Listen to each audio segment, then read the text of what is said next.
Nah, itu. Oke. Lupa kalau ada kamu di situ. Baik, assalamualaikum warahmatullahi wabarakatuh. Terima kasih Bapak Ibu yang telah meluangkan waktu di pagi hari ini untuk mendengarkan diseminasi saya terkait dengan aksi nyata modul 1.4 tentang budaya positif.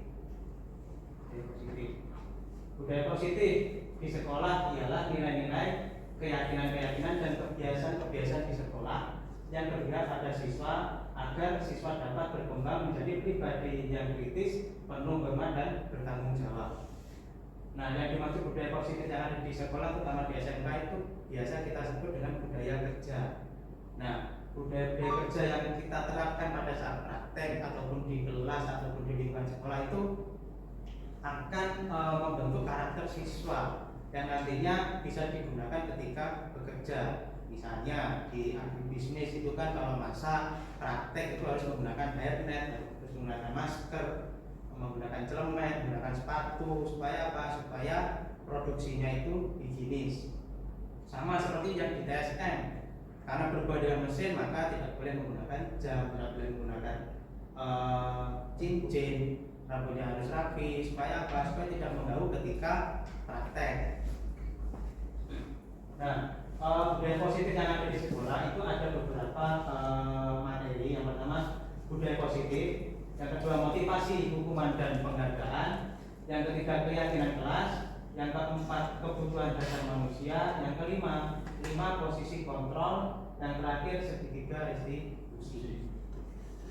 Nah, disiplin positif, sesuatu yang dilakukan seseorang pada orang lain untuk mendapatkan kepatuhan untuk menciptakan dan membangun karakter positif. Contohnya, datang tepat waktu, memberikan salam, mematuhi peraturan, mengantri, menjaga kebersihan.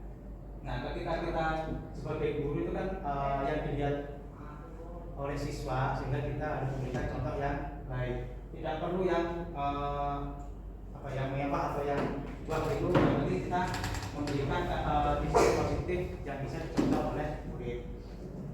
Nah, ini ada beberapa kegiatan disiplin positif yang sudah terlaksana. Pertama ini yang menyambut siswa.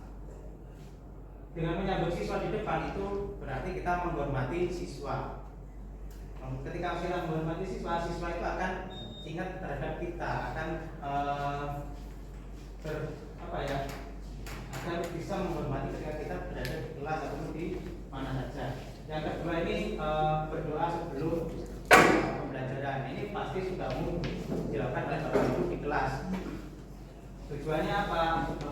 Berdoa sebelum melakukan pekerjaan atau melaksanakan pembelajaran itu adalah untuk memberikan keyakinan atau fokus pada pembelajaran. Yang terakhir itu bersih-bersih bersama di lingkungan sekolah. Nah, yang berikutnya motivasi, hukuman dan penghargaan. Motivasi adalah dorongan yang timbul pada diri seseorang secara sadar atau tidak sadar untuk melakukan suatu tindakan dengan tujuan tertentu. Hukuman adalah sebuah cara untuk mengarahkan sebuah tingkah laku agar sesuai dengan tingkah laku yang berlaku secara umum. Yang terakhir penghargaan adalah sesuatu yang diberikan atas pencapaian seseorang. Nah, ini ada 3 gambar. Yang pertama ini adalah motivasi yang tergerak dari diri siswa itu. Misalnya ini kan siswa motivasinya praktek tentang mesin, atau ini kan gambarnya nyetir mesin.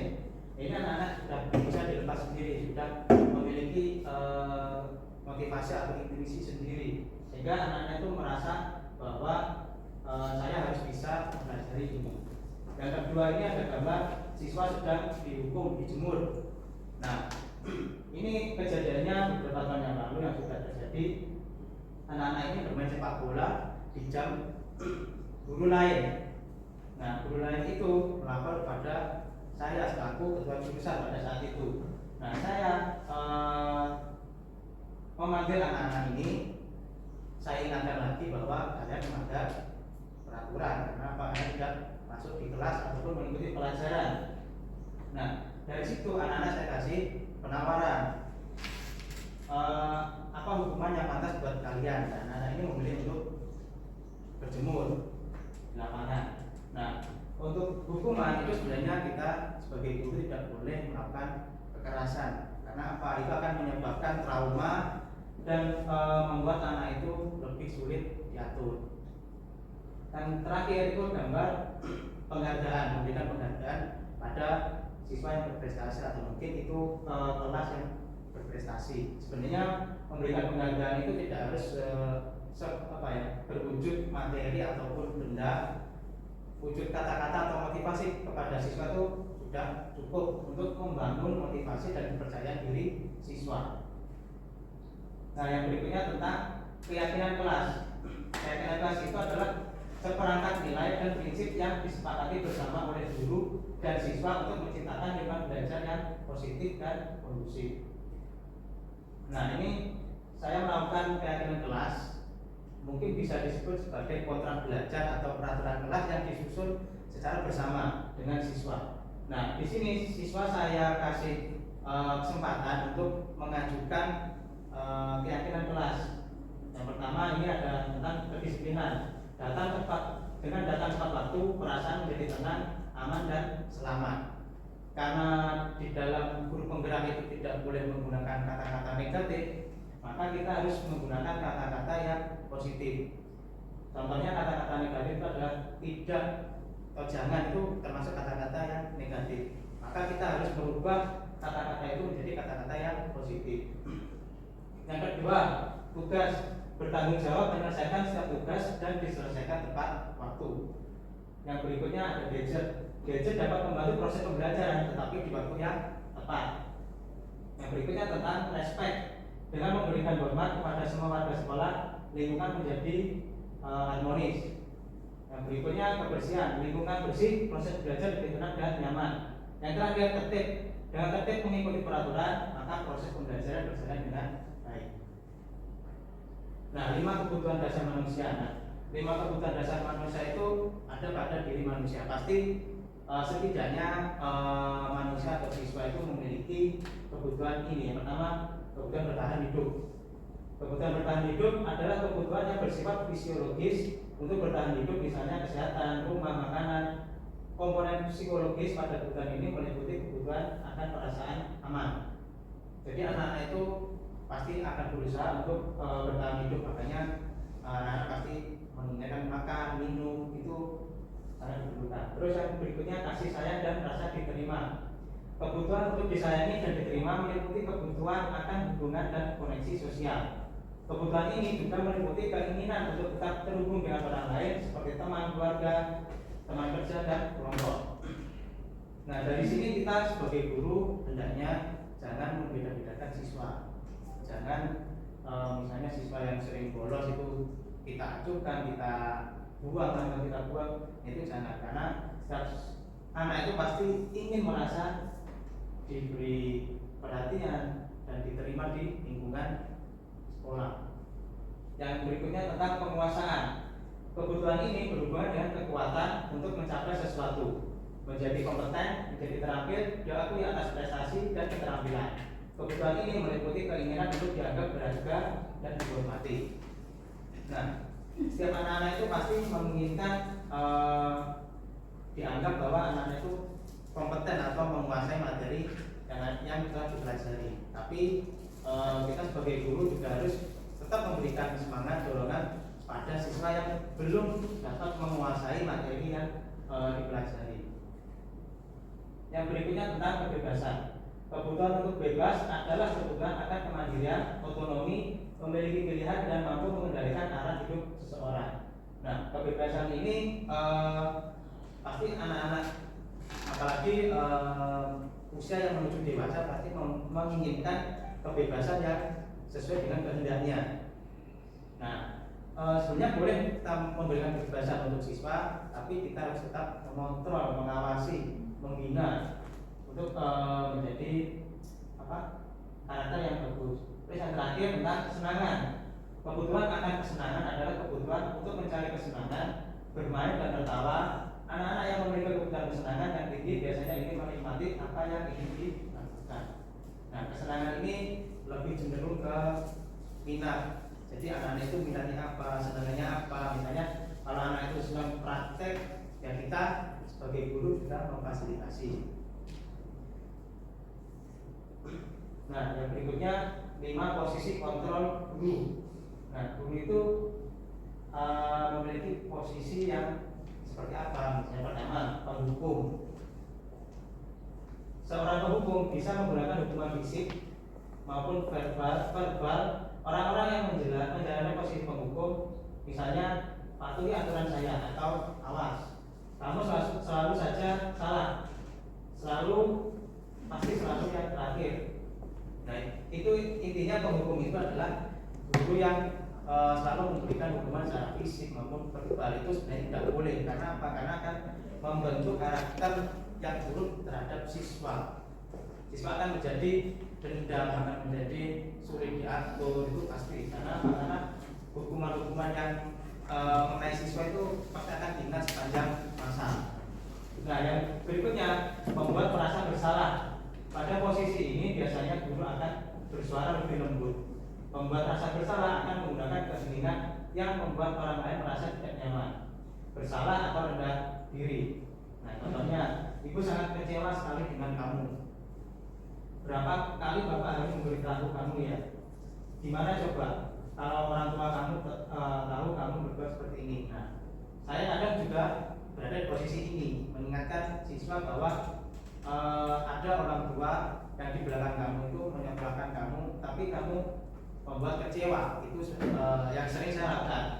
Tapi sebenarnya ini juga kurang tepat bagi guru. Karena apa? Karena membuat psikis ataupun bagi siswa itu down atau menurun, itu sebenarnya juga tidak boleh.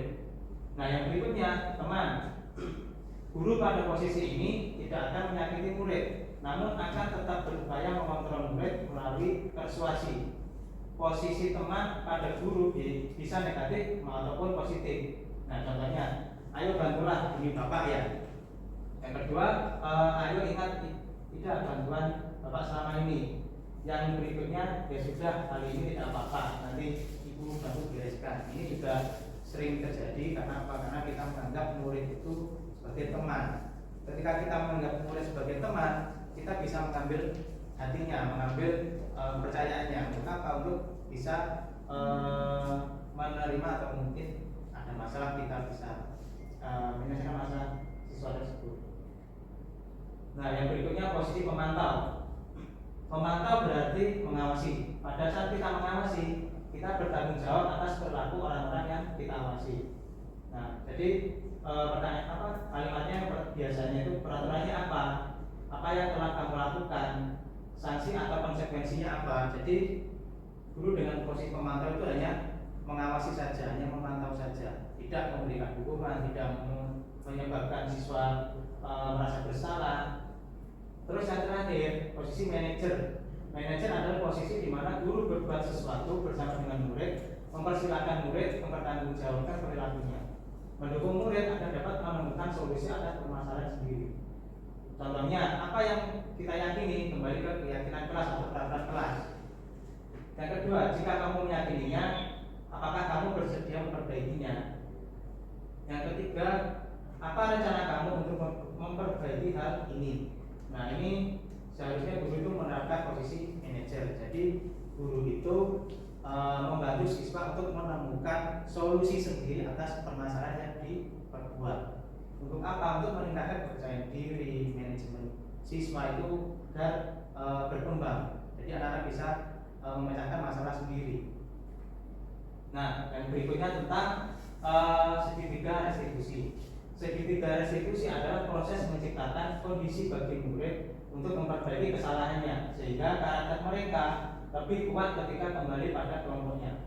Restitusi memberikan kesempatan kepada murid untuk disiplin positif, memulihkan diri dari kesalahan sehingga memiliki tujuan yang jelas.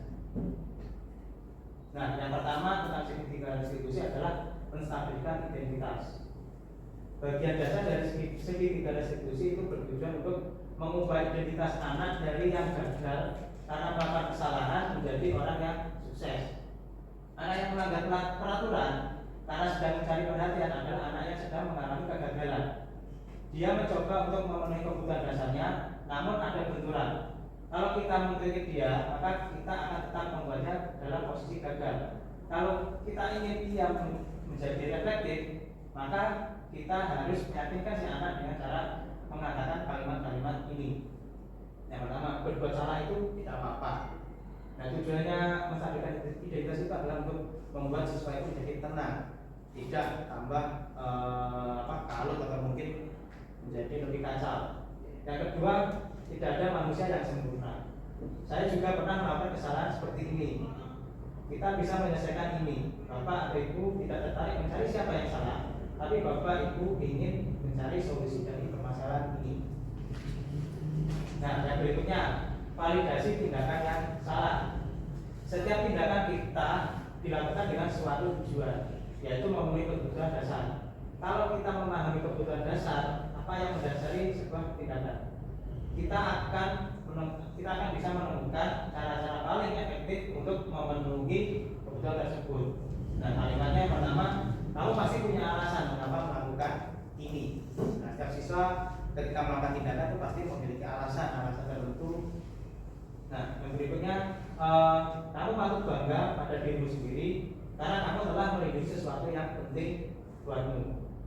Misalnya berantem dengan temannya karena membela temannya itu sebenarnya hal yang baik tapi kurang tepat. Dan berikutnya, kamu boleh mempertahankan sikap itu, tapi kamu harus menambah sikap yang baru. Yang terakhir yaitu menanyakan keyakinan. Teori kontrol menyatakan bahwa kita pada dasarnya termotivasi secara internal. Ketika identitas sukses telah tercapai di langkah 1 tadi, dan tingkah laku yang salah telah divalidasi di langkah 2, maka anak akan siap untuk dihubungkan dengan nilai-nilai yang dia percaya dan berpindah menjadi orang yang dia inginkan. Pertanyaan-pertanyaan di bawah ini menghubungkan keyakinan anak dengan keyakinan kelas atau keluarga. Apa nilai-nilai umum yang kita telah sepakati? Yang berikutnya, apa bayangan kita tentang kelas yang ideal? Dan terakhir, kamu mau jadi orang seperti apa? Nah, kalimat-kalimat ini bisa mendorong siswa untuk menemukan solusinya atas masalah sendiri. Nah, ini ada video tentang segitiga distribusi. Yang pertama ini saya mengingatkan siswa yang bajunya dikelap dan sepatunya tidak hitam. Terus ini Pak Haris itu yang celananya terbuka. Nah, ini kan sebenarnya salah. Jadi saya cuma mengingatkan lagi apa yang sudah menjadi peraturan di sekolah ataupun di kelas, dan hanya mengarahkan siswa tersebut untuk menyelesaikan masalah itu. Nah, yang ketiga ini yang berikutnya ini video segitiga distribusi dan saya lakukan pada siswa Saiful Hijab.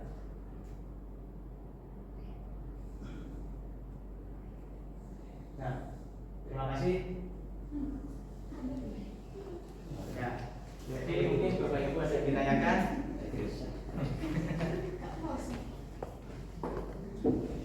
Ditanyakan Bapak Ibu ya, Pak Indra.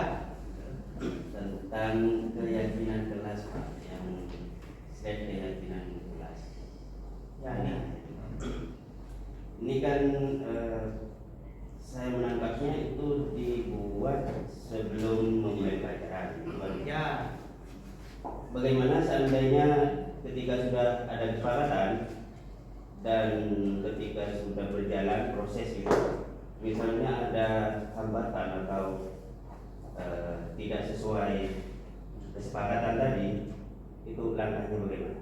Nah, langkahnya kalau misalnya ada siswa yang melanggar mungkin salah satu keyakinan atau mungkin peraturan kelas, itu guru hanya mengingatkan dan menuntun siswa itu untuk menemukan solusi atas permasalahan sendiri. Misalnya disiplin ini, anak sering terlambat, jadi guru itu hanya memanajemen apa alasan kamu terlambat, terus bagaimana kamu bisa menyelesaikan permasalahan ini. Misalnya terlambat karena dia naik bis mini, terjebak macet di pasar. Nah, kita menyediakan solusinya. Kamu bisa mensiasati ini atau mencari solusi ini bagaimana? Anak itu akan berpikir, berpikir sendiri bagaimana caranya agar saya sebagai siswa bisa datang di sekolah tepat waktu. Nah itu nanti pasti siswa akan menemukan jalannya sendiri, misalnya datang atau mungkin berangkat lebih pagi lagi. Nah kita sebagai guru sebenarnya tidak boleh langsung menghukum siswa, terus ya kita harus harus bisa meningkatkan atau mengembangkan karakter siswa yang bisa memecahkan permasalahan sendiri. Karena apa? Karena siswa itu yang nantinya setelah lulus akan kembali menjadi bagian masyarakat. Yang mana peraturan di masyarakat itu pasti akan lebih banyak lagi daripada peraturan yang ada di sekolah. Itu. Bagaimana Pak Indra? Lanjut dulu. Lanjut. Ya intinya pokoknya sebagai guru kita seperti penuntun sesuai kodrat dan alamnya. Ya, jadi kita itu membimbing siswa harus bisa menciptakan karakter yang positif. Mungkin bisa mengurangi karakter-karakter yang negatif, itu harus dikurangi. Ada lagi Bapak Ibu? Nah, Adiban.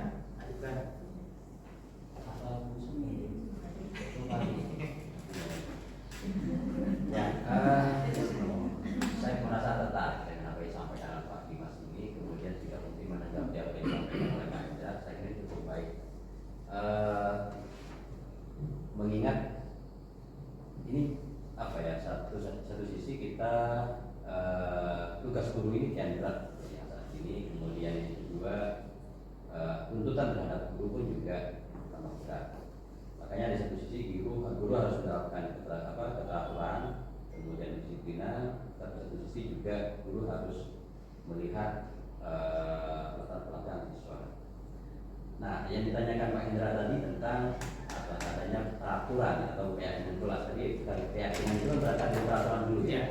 Nah, yang mana peraturan itu atau kesepakatan itu dibuat oleh siswa, divalidasi oleh guru, kemudian menjadi keyakinan kelas kalau sudah baik. Ya. Nah, tentunya keyakinan kelas atau peraturan kelas ini kan biasanya akan ada pasang surutnya. Ya. Nah, mungkin satu cocok, kemudian besoknya merasa mungkin siswa keberatan. Nah, yang pertama mungkin apakah harus itu bisa diubah lagi keyakinan atau peraturan kelas.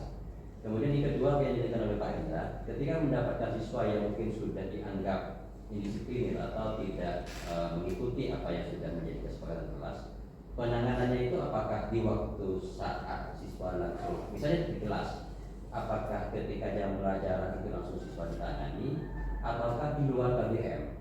Nah, kemudian yang kedua, apakah tahapan dalam penggunaan strategi diskusi itu, apakah ada tahapan-tahapannya?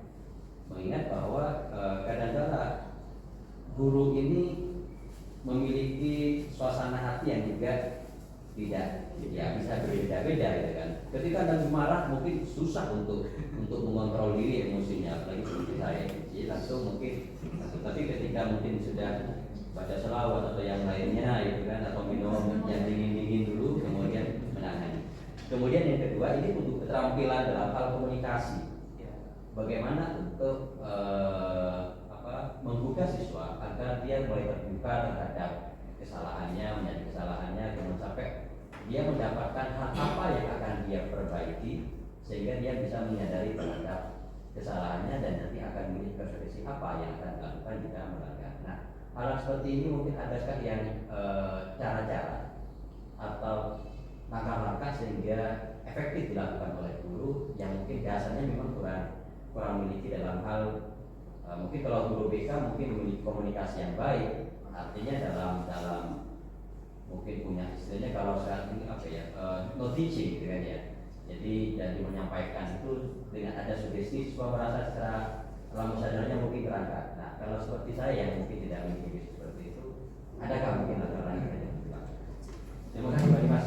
Baik, terima kasih atas pertanyaan dari Pak Ridwan. Mungkin yang pertama tentang bagaimana jika terjadi pasang surut dalam penerapan keyakinan kelas. Pasang surut itu pasti ada Pak, karena kita kan di satu sisi bekerja selain sebagai guru kan mungkin ada tugas administrasi, sehingga penerapan keyakinan kelas itu ada pasang kadang surut. Nah, Untuk mengatasi itu mungkin kita bisa menerapkan refleksi dan evaluasi. Apakah pelaksanaan sudah bagus, maka kita tingkatkan, apa yang belum kita perbaiki. Nah, selain itu kita juga bisa berkolaborasi dengan wali kelas dan guru yang lain, bahwa saya sudah melakukan kajian kelas seperti ini, sehingga mungkin bisa ditiru sama guru-guru yang lain yang belum melakukan kajian kelas. Sehingga apa? Sehingga siswa tersebut itu atau mungkin kelas tersebut itu sudah memiliki keyakinan kelas yang sama dari semua guru ataupun dari BK, guru yang lain itu sama. Terus yang berikutnya prosedurnya Pak ya? Iya. Nah, prosedurnya tentang segitiga restitusi apa yang ini Pak? Ketika ada siswa yang Pak Indra tanyakan ini, kapan akan dilaksanakan? Nah, kalau menurut saya kalau dilakukan pada saat jam KBN itu bisa mengganggu pembelajaran siswa tersebut. Maka perlu adanya waktu khusus, mungkin istirahat atau mungkin setelah pulang dari sekolah itu bisa dilakukan pembinaan atau mungkin penyelesaian masalah yang ada di siswa tersebut. Nah, Pak Ibu, Bu Mari tadi yang diterima posisi kontrol, kontrol. yang posisi tidak kontrol, posisi diterima posisi kontrol. ya. Itu kan kita sebagai guru posisinya harus kadang jadi manajer ya, jangan jadi penghukum. Nah, kalau kita berbicara masalah anak yang mengalami permasalahan di kelas atau membuat sesuatu yang tidak sesuai dengan kesepakatan kelas, berarti kan kalau misalkan sampai sejauh mana kita menjadi guru ketika kita mengaplikasikan punishment-nya. Masa misalkan ada anak yang melakukan itu secara berulang-ulang, kesepakatan kelas sudah dibuat, anak-anak semuanya sudah menyetujui, tapi pada saat itu ada satu orang anak yang memang sering melakukan itu, apakah kita tidak boleh menjadi guru yang penghukum tadi? Apakah menjadi guru manajer itu akan efektif untuk membuat anak itu memahami akan kesalahannya? Itu mungkin pertanyaan saya. Sebenarnya kalau dari tuntutan yang ketika belajar guru penggerak, memang guru itu diusahakan untuk bisa menjadi posisi manajer. Nah, tapi ketika di suatu sisi kita memang diperbolehkan untuk menggunakan posisi yang mana saja, tapi diupayakan ke posisi yang manajer karena usia anak-anak yang kita ajar sekarang itu kan usia yang menuju dewasa. Ketika anak-anak yang usianya menuju dewasa kan pasti punya emosional yang tidak stabil. Ketika kita menggunakan penghukum, ketika siswa itu merasa sudah sumpek di rumah, sudah banyak masalah di rumah, ketika kita posisi hukum, pasti anak itu merasa langsung patah hati lah, bukan seperti itu. Nah, pada saat posisi itu maka kita bisa menggunakan posisi kontrol. Tapi mungkin kalau misalnya benar-benar sudah tidak bisa ditangani dalam posisi manajer, kita bisa menggunakan posisi yang mana saja. Berarti artinya 5 posisi kontrol ini boleh kita lakukan sebagai guru. Boleh. Tapi alternatif terbaiknya manajer gitu. Tapi Ya. 5-5-nya kan aman ini, boleh. Boleh, tapi kan kita juga melihat beberapa kasus yang pernah terjadi di dunia pendidikan, bahwa ketika guru memukul siswa, takutnya di belakang itu ada orang tua yang tidak setuju. Itu sudah banyak kasus seperti itu. Itu yang mungkin dicegah agar guru itu merasa aman. Ya, tetap kembali lagi ke semula bahwa siswa itu sekolahnya tetap di keluarga, kembalinya ke keluarga, sehingga pendidikan di keluarga itu juga tetap penting. Kita di sekolah juga ada batasan-batasan tertentu. Ketika kita sudah merasa tidak bisa dikendalikan siswa tersebut, maka kita kembalikan ke belum ada. Apakah punishment itu atau hukuman itu hanya bersifat fisik? Kalau verbal Itu itu berarti itu punishment juga. ya ini kan menghukum. Iya, hukum kan. Berarti Fisik kan dan tidak verbal. harus iya kan bisa Iya. bersifat verbal maupun fisik kan. Ya memang kalau anak-anak itu kalau dihukum fisik mungkin seminggu sudah hilang, tapi kalau verbal itu pasti akan membekas di hati siswa, akan diingat sampai kapan. Sebenarnya kalau dilihat dari dampaknya itu juga ada positif ada negatifnya. Negatifnya itu ketika siswa merasa pernah disakiti sama guru tersebut, itu akan diingat sampai kapanpun.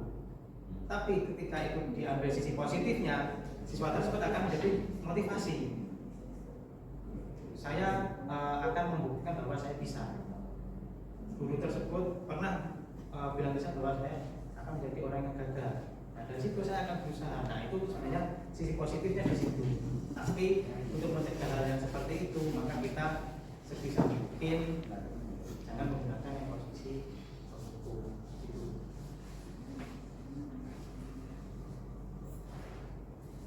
Ada yang lagi? Oh, Ya, baik. sampai generasi kita nih. Ya. Belum nyampe generasi. Ya baik, mungkin kalau dari Bapak Ibu sudah tidak ada pertanyaan lagi, maka bisa saya akhiri dalam pemaparan aksi nyata modul 1.4 tentang budaya positif yang ada di sekolah. Mungkin kalau ada pertanyaan bisa kita diskusikan di lain waktu. Ada salahnya saya mohon maaf. Assalamualaikum warahmatullahi wabarakatuh.